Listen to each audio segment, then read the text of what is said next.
लोकतांत्रिक परंपरा में हर पीढ़ी का काम है आने वाली पीढ़ियों को तैयार करे, लेकिन 80-80, 90-90 बार जनता ने जिनको लगातार नकार दिया है, वे न संसद में चर्चा होने देते हैं, न लोकतंत्र की भावना का सम्मान करते हैं, न ही वह लोगों की आकांक्षाओं का कोई महत्व समझते हैं, उनका उसके प्रति कोई दायित्व है वो कोई समझ पाते हैं। और उसका परिणाम है वो जनता की उम्मीदों पर कभी भी खरे नहीं उतरते हैं और परिणाम स्वरूप जनता को बार बार उनको रिजेक्ट करना पड़ रहा है। साथियों, ये सदन लोकतंत्र की 2024 के पार्लियामेंट के चुनाव के बाद देश की जनता को अपने अपने राज्यों में कुछ स्थानों पर अपनी भावना, अपने विचार, अपनी अपेक्षाएं प्रकट करने का अवसर मिला है। उसमें भी 2024 के लोकसभा के चुनाव के नतीजों को और अधिक ताकत दी गई है राज्यों के द्वारा,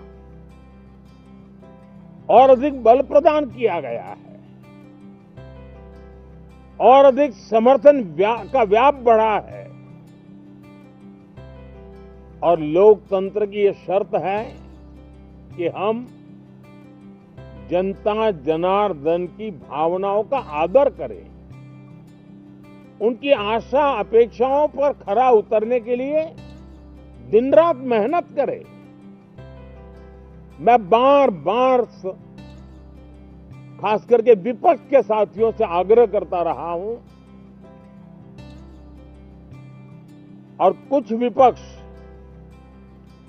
बहुत जिम्मेदारी से व्यवहार करते भी हैं। उनकी भी इच्छा रहती है कि सदन में सुचारू रूप से काम हो, लेकिन लगातार जिनको जनता ने नकार दिया है, वे अपने साथियों की बात को भी दबोच देते थे, उनकी भावनाओं का भी अनादर करते हैं, लोकतंत्र की भावनाओं का अनादर करते हैं। मैं आशा करता हूं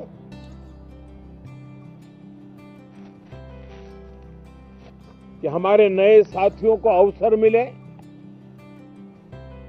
सभी दल में नए साथी हैं,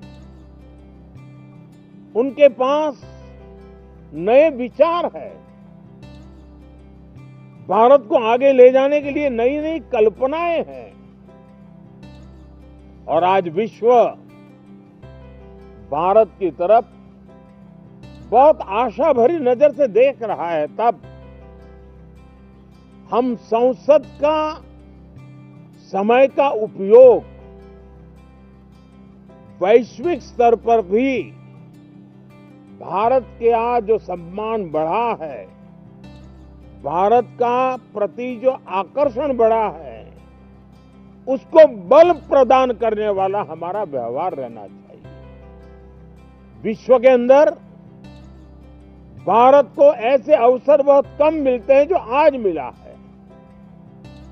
और भारत की संसद से वो संदेश भी जाना चाहिए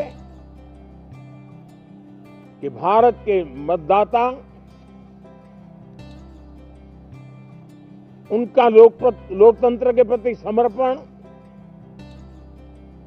उनका संविधान के प्रति समर्पण,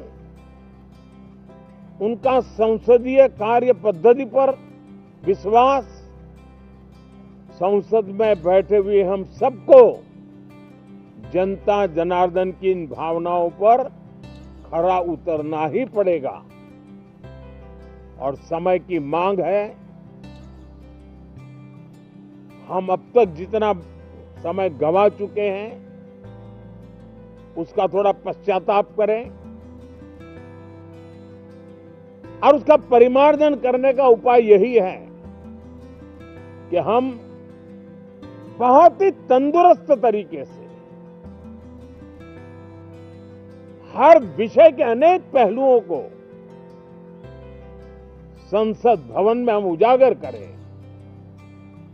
आने वाली पीढ़ियां भी पढ़ेगी उसको, उसमें से प्रेरणा लेगी।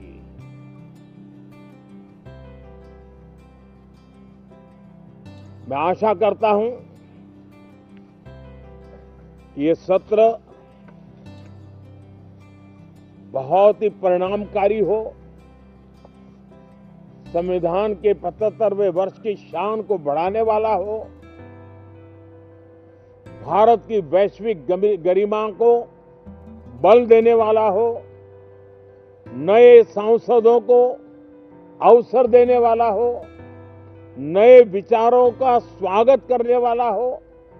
इसी भावना के साथ मैं फिर एक बार सभी माननीय सांसदों को उमंग और उत्साह के साथ इस सत्र को आगे बढ़ाने के लिए निमंत्रित करता हूं, स्वागत करता हूं। आप सब साथियों का भी बहुत बहुत धन्यवाद।